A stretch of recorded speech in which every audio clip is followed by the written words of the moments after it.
we do want to encourage you to be open and honest with others at church about your own state of mind at the moment. And particularly if you're struggling, not to just kind of keep that to yourselves. In a group this size, you will almost certainly not be the only person here struggling at the moment. Even in normal circumstances, 1 in 4 people report suffering with some form of mental health issue every year, and 1 in 6 people do every week in the UK. And that's just in a normal year. With COVID and with lockdown, we know those figures have spiked even higher. So I want to say, please don't think you'll be the only person here who's finding this difficult at the moment.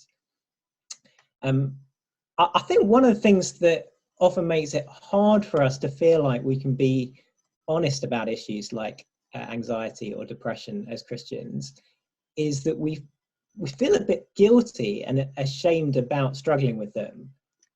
So, you know, we know the New Testament tells us not to be anxious about anything and to rejoice in all circumstances. And so we feel like we're failures as Christians unless we're always kind of totally relaxed, happy people, which of course then just compounds the issue, doesn't it? Because feeling bad about the fact that we're feeling bad just makes the problem that much worse. So I think I want to say 3 things to that right up front. First, that many of the great heroes of the Christian faith have spent considerable periods of their lives feeling like they're in a very dark place. So for people that you might have heard of, like Charles Spurgeon or the hymn writer William Cowper, for them that looked like many years of depression, and in Cooper's case, attempted suicide. And we see in the Bible, don't we, very godly figures like Job or Elijah or Jeremiah or David, facing quite long stretches where life just felt pretty miserable. So that's the first thing to say. The second thing to say is it's very important that while it's right for us to battle for joy, because the Bible does call us to rejoice, and so we shouldn't just think it's hopeless. At the same time, our standing with God doesn't depend on how well the battle for joy is going at the moment. To feel very low, even for some time, doesn't put us out of relationship with God. It's Jesus who saves us, not our mood. And then the third thing to say is that we should recognize that the Bible doesn't expect our joy and our confidence in God to be without its ups and downs, or to be without long periods of despair. And we still live in a broken world and a very dark world. Romans 8 describes how our bodies groan in the suffering of the present time as we wait for and long for the day when God brings an end to this fallen creation and makes a new one without the pains and struggles of this one. And that groaning and suffering isn't just physical, it is mental at times as well. And we still face temptations within us, and we still experience genuinely hard circumstances outside of us. Lockdown being the obvious one at the moment. God made us to be social beings. We're not designed to live life on our own. So it's not surprising that we're going to find our current circumstances quite a struggle. And so that's why when you read the Bible, and especially the Psalms, you see so many examples of really godly believers in real despair. In fact, Psalms of lament, they are the most common type of psalm in the Bible. Often bear words of believers who feel totally overwhelmed, helpless, desperate, at breaking point even. And yet, the Bible is happy to hold them out to us as examples of faith. So I want to say, if you feel very low, even very, very low to the point of despair, please feel like you can be honest about that. Because, do you know, even in the midst of that, perhaps especially in the midst of that, the Bible thinks you can still be an example of faith and a real encouragement to others in the church. And we saw that from Psalm 13 last Sunday, didn't we? We were encouraged by David through what he wrote in the midst of his despair. And do check that out through our website if you missed that last Sunday.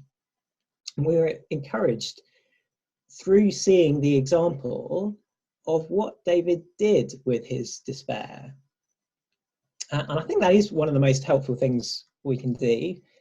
So we're going to do that briefly again with another psalmist. So here's Psalm 42. It's a psalm of the sons of Korah. And this is a psalm that's been really precious through the centuries to many Christians who've been struggling with depression. We won't read all of it now. You can see how wretched the author felt in verse 3. My tears have been my food, day and night, while they say to me all day long, where is your God? I wonder if you've ever had that experience where you've streamed with tears so much that they've actually curled down and round your cheeks into the corners of your mouth. And that's how this guy's feeling. And not just for one moment. He feels that sad all of the time. Because my tears have been my food day and night. For him, the darkness feels unending. And of course, what makes it worse there is the taunting of his enemies. Where is your God? Which is a thought that Satan loves to keep attacking us with when we're feeling low. And why is God letting me feel this way? And why don't I feel his joy? Has he completely abandoned me? So how is this psalmist an example of faith in despair? Well, first of all, he talks to the Lord about it. And just like David in Psalm 13 last week, he brings his distress before the Lord. That's what he's doing. This whole psalm is a prayer. He's asking God the tough questions that are on his mind. Verse 1, as the deer pants for flowing streams, so my soul pants for you, O God. My soul thirsts for God, for the living God. When shall I come and appear before God? In other words, look, Lord, I want to rejoice in you. So when is my joy going to come back? Or later on there in verse 9, he asks, I say to God, my rock, why have you forgotten me? Why do I go about mourning because of the oppression of my enemy? And there's a real honesty there, isn't there? It's not anger with God, but it is genuine confusion and frustration. And as Kev challenged us to think last Sunday, God can cope with that. It's part of a healthy relationship with him, just to tell him how we feel and wrestle those things through with him. So are you doing that with your struggles? Wrestling them through with God? There's another person the psalmist talks to in this psalm as well, and that's his own soul. So twice in verse 5 and verse 11, we get this refrain, why are you cast down, O my soul, and why are you in turmoil within me? Hope in God, for I shall again praise him, my salvation and my God. And we might say he's preaching to himself. He's counseling himself about his feelings. And what I find hugely encouraging about this psalm is just how realistic it is. So look, doing this doesn't actually solve his issue. He challenges his own low mood in verse 5. Why are you cast down, O my soul? But look at verse 6, up the top of the right-hand column there. He's still feeling low after that. He still says, my soul is downcast within me. So verse 5 isn't some quick fix solution that just makes everything instantly better. But it is a small step that he repeats.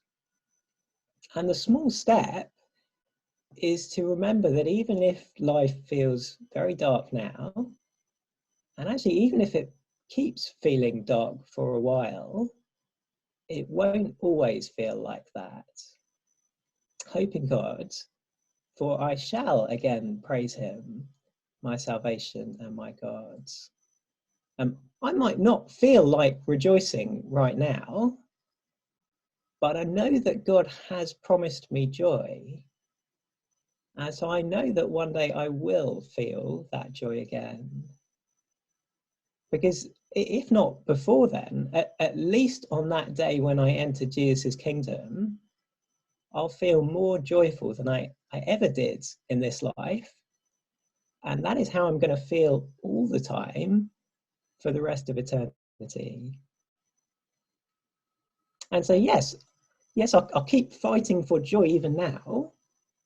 But if it seems a long time in coming, well, I'll wait. Because however long the darkness lasts in this life, I can hope in God, because I know that it will end in joy, a joy that will last much, much longer. I mentioned William Cowper earlier. A great friend of his through his depression was John Newton, another famous hymn writer and pastor. Newton wrote this in one of his many letters to Cowper. My friend, when the Lord shall break the fetters that have so long entangled your spirit, and of this happy event you have yourself conceived and expressed a hope, you will rejoice, and I shall rejoice with you. Why are you cast down, O my soul? And why are you in turmoil within me? Hope in God, for I shall again praise him, my salvation and my God.